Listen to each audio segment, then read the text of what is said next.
Students, आज का हमारा जो टॉपिक है वो है इनर ऑटोमॉर्फिज्म। लास्ट टाइम हमने इनर ऑटोमॉर्फिज्म की डेफिनेशन की थी विद सम एग्जांपल्स। आज हम इसके ऊपर बेस्ड कुछ थ्योरम्स करेंगे। So first theorem is every inner automorphism of a group is automorphism of that group. हर एक इनर ऑटोमॉर्फिज्म ग्रुप की क्या होगी? ऑटोमॉर्फिज्म होगी उसी सेम ग्रुप की। ऑटोमॉर्फिज्म मीन्स आपने जो इनर ऑटोमॉर्फिज्म है उसको one one onto as well as homomorphism prove करना है। सो लेट अस सी क्या वो प्रूव होता है। So let us define let TA be any inner automorphism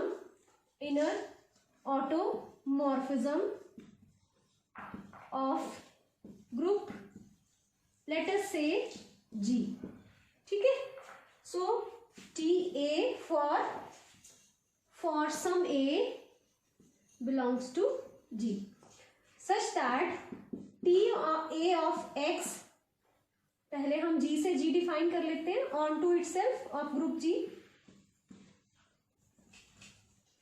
to G TA of X is A inverse XA। इसकी definition हमने last time की थी।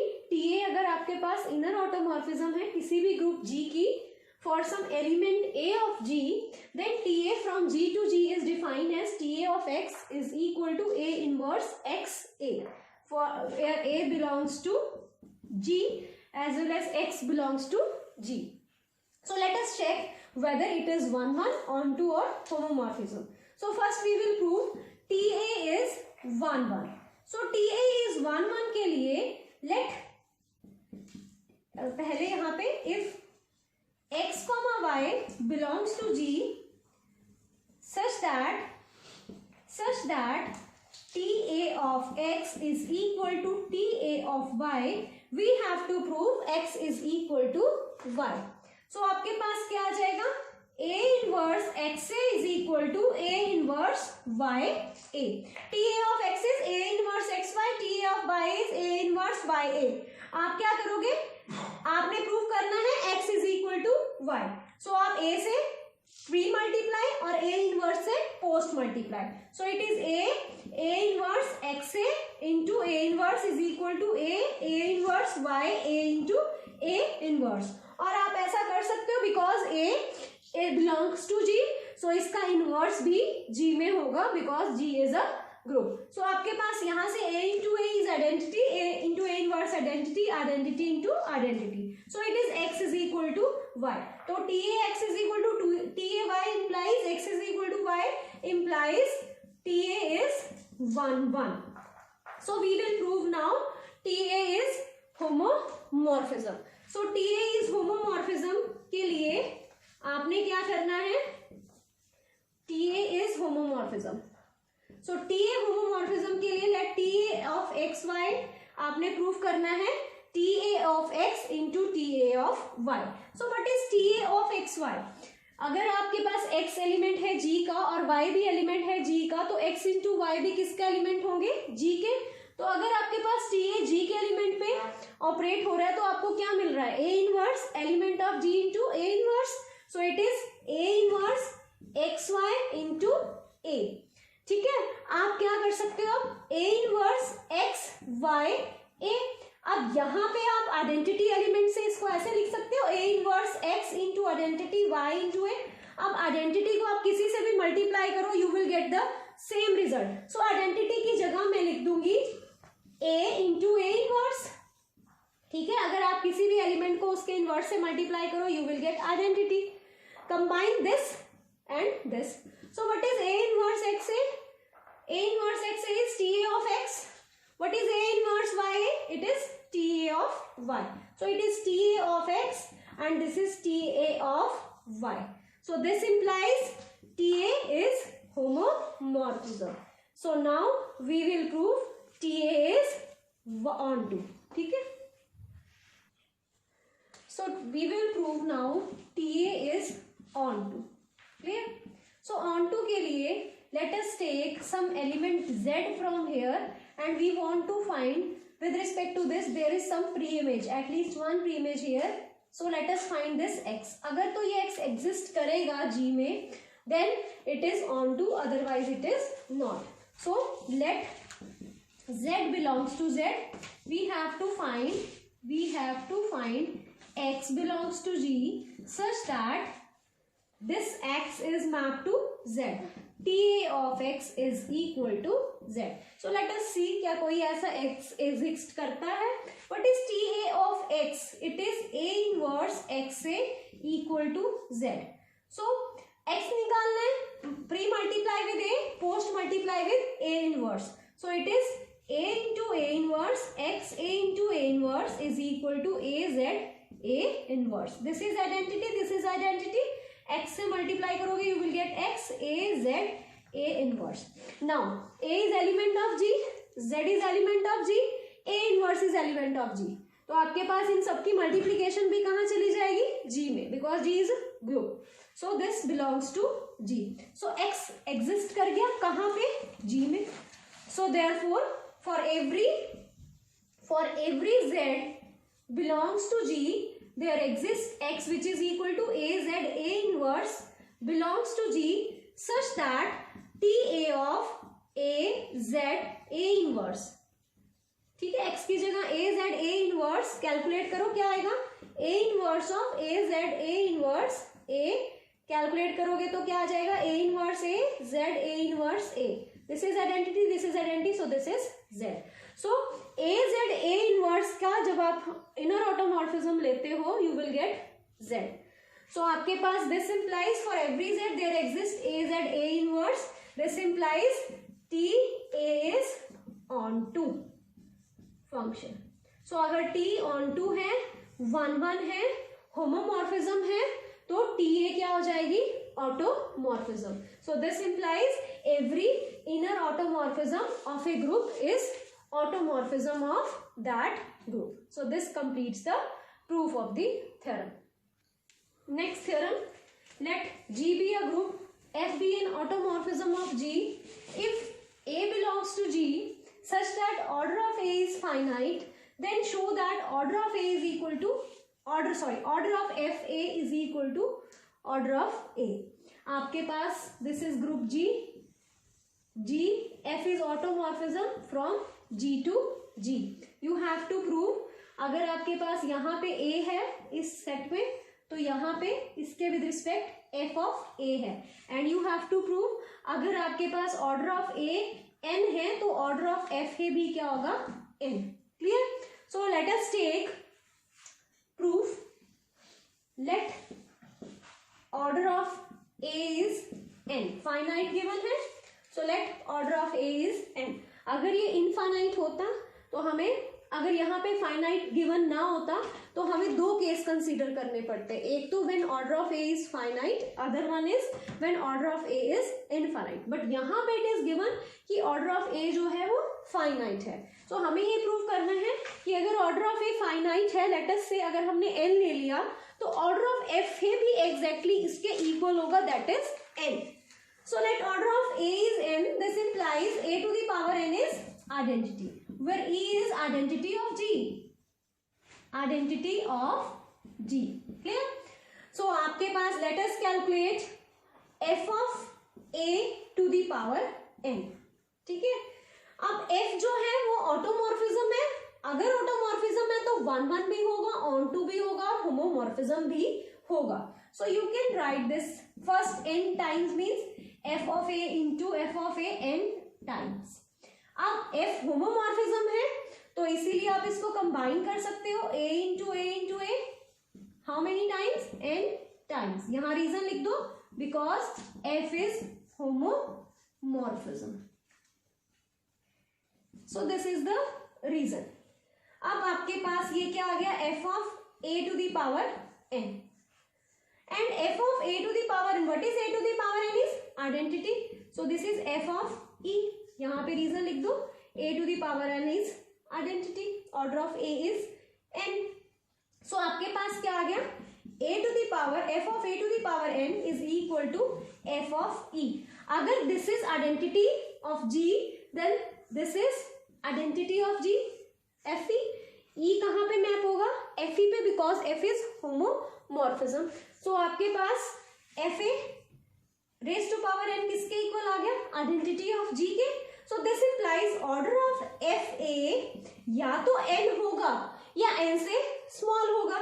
ठीक है, so this is less than और इक्वल टू n. बट हमने prove करना है कि ऑर्डर जो है वो एग्जैक्टली n होगा, that is which is equal to order of A. So let us, जो हमें रिजेक्ट करनी है पॉसिबिलिटी, वो लेस देन n रिजेक्ट करनी है. So let us take, let order of Fa is less than n. say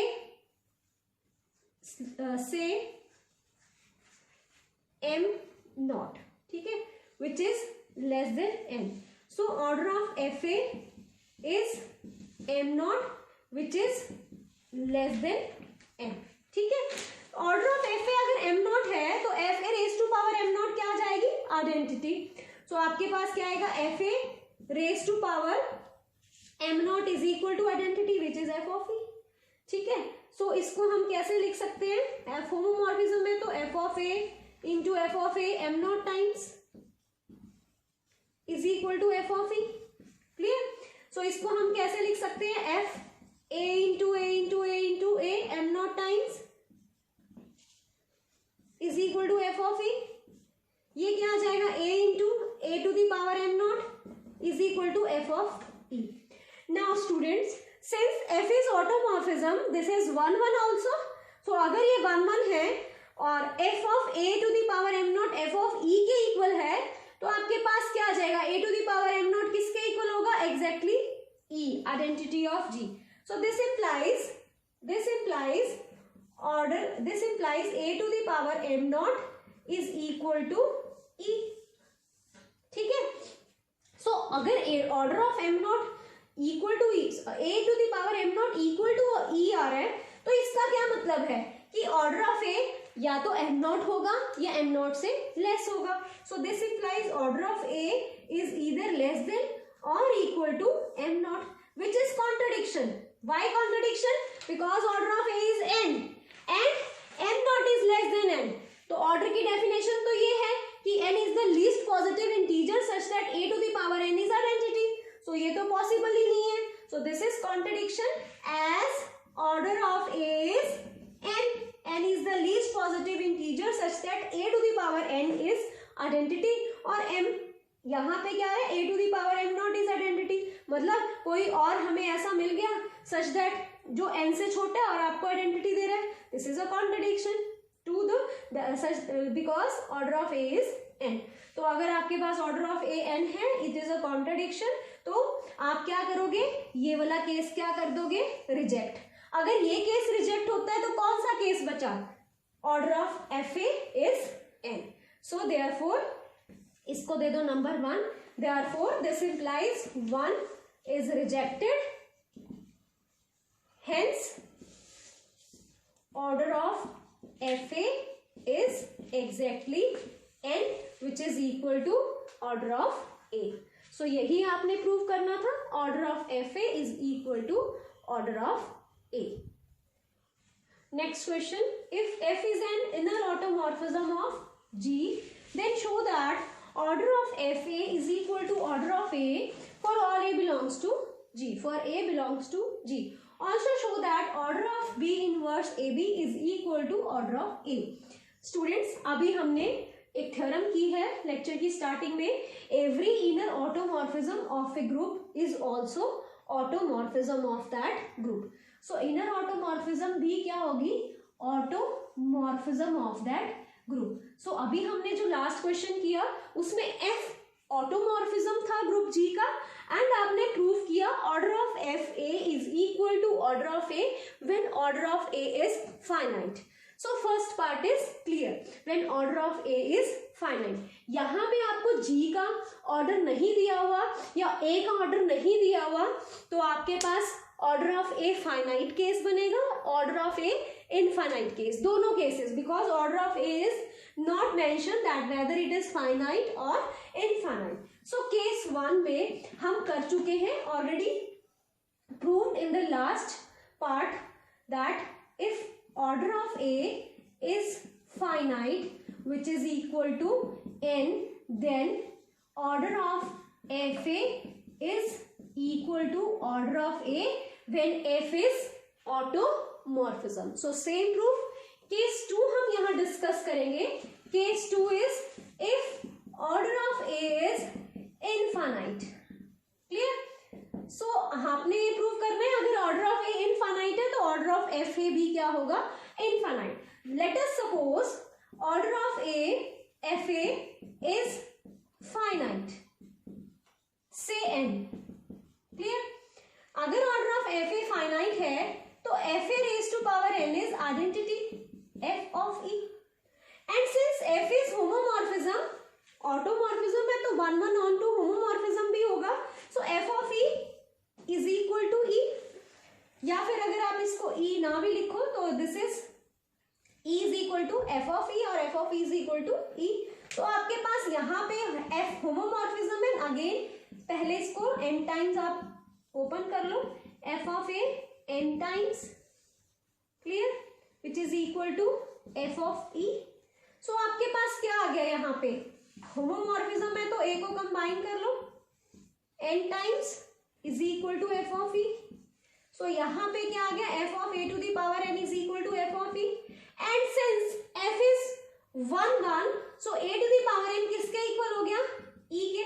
this implies या तो order of a N होगा या उससे लेस होगा.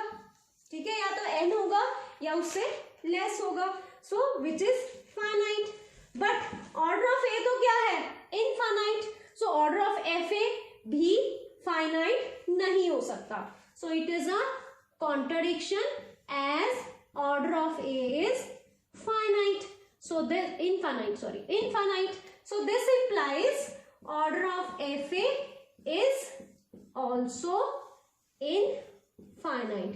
So this is the first part. Next part में देखो, आपने प्रूव करना है order of b inverse a b is equal to order of a. हम ऑब्जर्व अगर इसको करें, हम एफ ऑफ बी लिखे, f of b of a. Since ये f जो है वो इनर ऑटोमॉर्फिज्म है तो हम ऐसे लिख सकते हैं एफ बी ऑफ ए. किसके इनर ऑटोमॉर्फिज्म क्या होगा इसका? टी ए ऑफ एक्स क्या आता था आपके पास? ए इनवर्स एक्स है. तो एफ बी ए क्या आएगा? B inverse a b. और इनर ऑटोमॉर्फिज्म भी है. So order of f b a is equal to order of a by the proved result. ठीक है. सो आपके पास एफ बी क्या है? Order of f b a किसके इक्वल है? B inverse a b. किसके इक्वल हो गया? Order of a. So this proves the result. सिर्फ आपने क्या किस रिजल्ट का यूज किया? इनर ऑटोमॉर्फिज्म यहाँ पे लिखी f b a which is equal to b inverse a b, और आपने फिर ये वाला रिजल्ट यूज किया. So it is order of f b a is equal to order of a, and f b a की value यहाँ पे डाल दी. So it is order of B inverse AB is equal to order of A. So this completes the proof of the